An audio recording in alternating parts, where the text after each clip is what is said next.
अस्सलाम वालेकुम।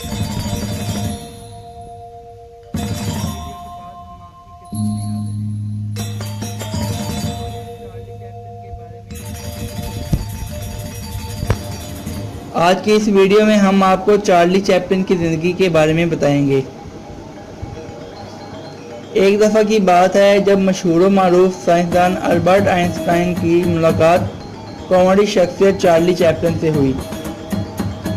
आइंस्टाइन ने चार्ली से कहा कि मैं फ़ैन हो गया हूँ आपका और आपके अंदाज का। आप मुझसे एक लफ्ज़ भी नहीं कहते, फिर भी पूरी दुनिया आपको समझ जाती है। इसके बावजूद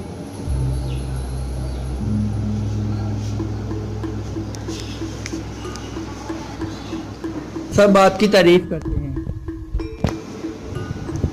उसके जवाब में चार्ली ने कहा, हाँ ये बात सच है, लेकिन हैरानी की बात यह है कि आप अपनी थ्योरी के बारे में इतना कुछ कहते हैं, फिर भी किसी की समझ में नहीं आता कि आप क्या कहना चाहते हैं। चार्ली चैपलिन दुनिया के सबसे मशहूर कॉमेडियन थे, जिन्होंने बिना कुछ कहे अपनी कॉमेडी और एक्टिंग की वजह से कॉमेडी एंटरटेनमेंट की दुनिया में एक ऐसी चमक पैदा की जो शायद कभी भी ना मिट सके। बहुत कम लोग जानते हैं उनके मुस्कुराते चेहरे के पीछे उनकी दर्द भरी जिंदगी के बारे में। गरीबी और बदहाली की भट्टी में पककर वो एक ऐसा सोना बने जिसकी चमक ने करोड़ों चेहरों पर मुस्कुराहट बिखेरी। आइए हम आपको उनकी ज़िंदगी के बारे में बताते हैं। चार्ली चैपलिन हिटलर की विदाई से 4 दिन पहले 16 अप्रैल 1889 को लंदन में पैदा हुए। उनके वालिद का नाम चार्ल्स चैपलिन और उनकी वालिदा का नाम हेलन चैपलिन था। उनके वालिद म्यूजिकल हॉल में सिंगर और जूनियर आर्टिस्ट थे। चार्ली का बचपन बहुत ही मुश्किलों में गुजरा। एक दफ़ा चार्ली की मां स्टेज पर गाना गा रही थी और तब ही उनकी आवाज़ बंद हो गई और वो स्टेज पर ठीक से गाना ना गा सकी। हॉल में बैठे सामईन हंगामा करने लगे और जूते और चप्पल स्टेज पर फेंकने लगे। ऐसे में अपनी मां को बचाने के लिए 5 साल की उम्र में चार्ली चैपलिन स्टेज पर आ गए और अपनी मां के गाने की नकल करने लगे, जो हॉल में बैठे सामईन को बहुत मज़ाहिया लगी और सामईन ने उन्हें खूब सराहा।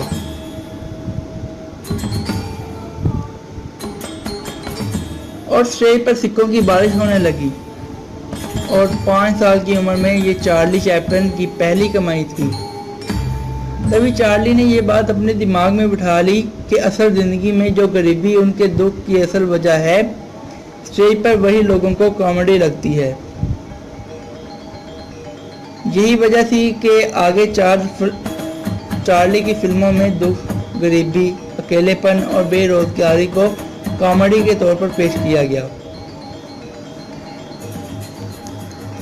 उसके कुछ दिन बाद चार्ली के वालिदैन ने एक दूसरे से तलाक ले ली। चार्ली को अपनी मां और भाई के साथ एक यतीम खाने में रहना पड़ा, क्योंकि उनकी मां के पास कोई रोजगार नहीं था। यतीम खाने में उनकी मां अपनी इस गुर्बत की वजह से पागल हो गई, जिसके बाद कोर्ट ने चार्ली और उसके भाई को अपने वालिद के पास रहने का हुक्म दिया। उनके वालिद ने दूसरी शादी कर ली थी और उनकी सौतेली मां ने चार्ली और उसके भाई पर बहुत जुल्म किए। इसके कुछ दिन बाद उनकी पागल मां पागल खाने से ठीक होकर आई तो उनकी ज़िंदगी में खुशियां दोबारा आ गईं। चार्ली स्कूल तो जाते थे, लेकिन उनका दिल पढ़ने को नहीं करता था। वो एक एक्टर ही बनना चाहते थे। वो पैसे कमाने के लिए स्टेज शो किया करते थे और रोज़मर्रा की ज़रूरतों के लिए बहुत से छोटे मोटे काम करते थे। उनकी ज़िंदगी की ख्वाहिश थी कि वो एक एक्टर ही बने। इसलिए वो पाबंदी के साथ थिएटर जाते थे। एक बार वो एक स्टेज शो कर रहे थे, तभी उन पर एक डायरेक्टर की नज़र पड़ी। उन्होंने उसके अंदर छुपे हुए एक्टर को उसी वक्त पहचान लिया। उस डायरेक्टर की वफात से उनकी मुलाकात ई हैमिल्टन से हुई। ई हैमिल्टन ने चार्ली को शर्लॉक होम में एक रोल एक्ट करने का मौका दिया। चार्ली को पढ़ना नहीं आता था, इसलिए उन्होंने चार्ली को रटवाना शुरू किया। शर्लॉक होम में चार्ली की एक्टिंग ने खूब शोहरत हासिल की, लेकिन इसके बावजूद कुछ अरसा तक चार्ली का दौर गर्दिश में ही रहा। चार्ली 5 फुट 5 इंच के दुबले पतले इंसान थे, जो लोगों को अपनी एक्टिंग से गरीबी और बेरोजगारी में भी लोगों को खुश मिजाजी भरी जिंदगी और खुश रखने की कोशिश करते थे। तारीख गवाह है कि दुनिया इस वक्त इस दौर से गुजर रही थी। चारों तरफ दुश्मनों ने निशाना तान रखा था। ऐसे में उनसे लड़ने के लिए चार्ली ने कॉमेडी का सहारा लिया। चार्ली की ज़िंदगी में एक ऐसा दौर भी आया जब वो अपने इंटरव्यू में किसी की हमायत में बोले, जिसके बाद मीडिया ने चार्ली पर रूसी एजेंट होने का इल्ज़ाम दिया और 10 साल तक अमेरिकी हुकूमत और मीडिया चार्ली की आफत बनी रही। चार्ली की फिल्म लाइमलाइट 1952 में रिलीज हुई थी, लेकिन अमेरिका में इसे बैन कर दिया गया। चार्ली को अमेरिका से बहुत लगाव था। उन्होंने अपनी पहली शादी भी अमेरिका में ही की थी, लेकिन अमेरिका की बेरुखी से वो अंदर से टूट और चार्ली और उनकी बीवी अमेरिका छोड़कर लंदन आ गए। लेकिन यहाँ से घर ना मिलने पर वो स्विट्जरलैंड में रिहाइश पजीर हो गए। चार्ली को अपनी कॉमेडी के बहुत से अवार्ड्स मिले। 1940 में द ग्रेट डिटेक्टिव के लिए बेस्ट एक्टर, 1952 में उनकी फिल्म लाइमलाइट ने म्यूजिक में ऑस्कर अवार्ड भी हासिल किया। चार्ली की शोहरत इतनी है, 1995 में ऑस्कर अवार्ड के दौरान गार्जियन अखबार ने एक सर्वे किया जो जानना चाहता था कि लोगों का पसंदीदा एक्टर कौन है। सर्वे रिपोर्ट को देखकर किसी को भी ये यकीन ना हुआ कि चार्ली लोगों की सबसे ज़्यादा पसंदीदा किया जाने वाला एक्टर है।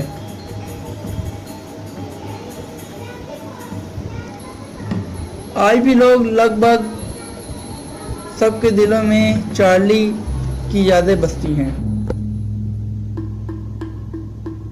उनकी एक्टिंग से आज के लोग भी उन जैसा बनने की कोशिश कर रहे हैं। माइकल जैक्सन ने कहा था कि वो उनके जैसा बनना चाहते हैं। चार्ली चैपलिन की ज़िंदगी एक ऐसी कहानी है जो दुख दर्द में भी खुशियों से हंसना सिखाती है। 1977 में जब दुनिया 25 दिसंबर यानी क्रिसमस के दिन का जश्न मना रही थी, उसी दिन कॉमेडी की अजीम शख्सियत चार्ली चैपलिन इस दुनिया को अलविदा कह गए। आज भले ही चार्ली चैपलिन इस दुनिया में नहीं, पर उनकी एक्टिंग आज भी लोगों के चेहरों को रौनक बख्श रही है। वही चार्ली चैपलिन जिन्होंने एक अहम बात कही थी कि मेरा दर्द किसी की हंसने का बास हो सकता है, लेकिन मेरा हंसना किसी के भी दर्द का बास नहीं हो सकता।